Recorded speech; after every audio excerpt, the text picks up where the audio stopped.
you going, Mommy? The little Layla had asked after being a pretty glass jar filled with hard candies. It was the first time she had ever seen such a thing in her life.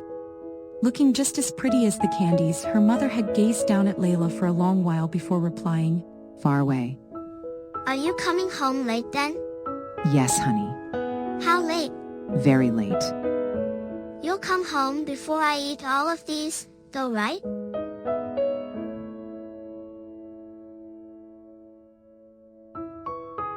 If you're going to leave, you shouldn't make any promises. "If you were going to abandon me, you shouldn't have answered that way," Layla thought as she continued to walk down the road. Her mother had been reputed to be too beautiful to be a poor man's wife. She fled, leaving her husband and daughter behind like they were pieces of clothing that didn't fit. Various rumors spread about what became of her. Some said that she had become the mistress of a high-ranking nobleman. Others said that she had married a rich merchant and moved abroad. Whatever had truly become of her, she had cruelly left being a neglected young daughter, and a husband who was devastated by her abandonment. Having previously always been a kind, loving father, he started getting drunk every day. He no longer wanted to look at Layla, saying that he couldn't bear to look at a face that reminded him of the wife who abandoned him. Layla ate the candies sparingly, awaiting her mother's return. Once the candies had dwindled enough for the bottom of the jar to be visible, she realized that her mother was never going to return. But she didn't want to accept that painful fact. So she held off from eating the very last piece of candy. She still had that last candy the day that she was left all alone in the world.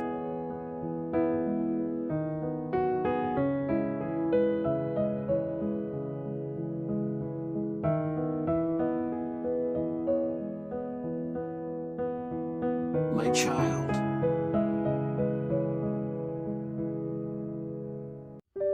I'm sorry, Layla. Her father, who had grown increasingly sick and debilitated by alcohol, finally passed away. That day, perhaps sensing that his end was near, he turned towards the daughter he had so long avoided and smiled.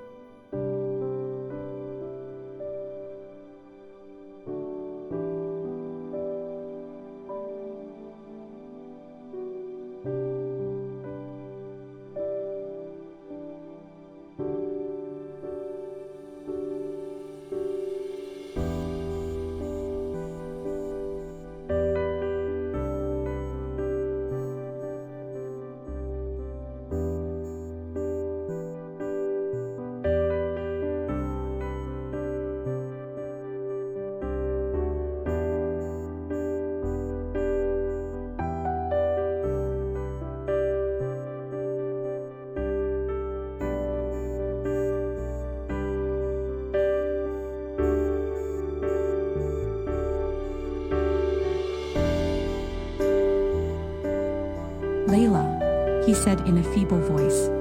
That cheerful proposition turned out to be his last words as he died that evening. Unsure what to do with his inconvenient little girl, Layla's relatives at first stalled, each hoping another would step forward to take care of her. Meanwhile, she was left alone in an empty house, with nothing but an empty promise and a single piece of candy.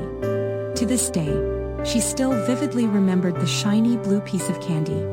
After a few days, when she had nothing else left to eat, she had finally put the piece of candy in her mouth. She bit down on it hard, breaking it into shards that scraped against the tender inside of her mouth. Soon the salty taste of blood mingled with the sweet flavor of the candy, but she kept crunching away at it, sobbing all the while. It was a sweet and salty sadness. Looking out the window, she had seen that the flowers were blooming. Carried by the spring breeze, the pale pink petals fluttered through the air like snowflakes.